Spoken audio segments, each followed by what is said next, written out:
যে গত পরশুদিন 25শে জুন সাউথ ক্যালকাটা ল কলেজের একজন ছাত্রী তাকে নৃশংসভাবে কলেজেরই অভ্যন্তরে তাকে গণধর্ষণ করা হয়েছে এবং যিনি করেছেন তিনি সেই কলেজেরই টিএমসিবি পরিচালিত যে ইউনিয়ন সেই ইউনিয়নের তিনি সভাপতি এবং বিভিন্ন জায়গায় তার বড় বড় নেতাদের সঙ্গে তার ছবিও দেখা যাচ্ছে।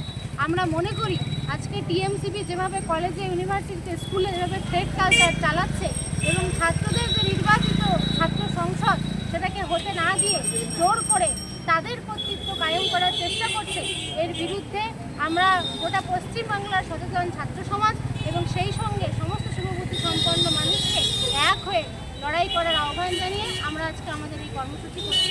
কোথায় কর্মসূচি হলো আপনাদের? আমাদের কর্মসূচি সাগরদিঘির পাড় দিয়ে আমরা মিছিল করে এসে স্থানীয় এলদাস মোড়ে আমরা প্রতিবাদ কর্মসূচি করলাম।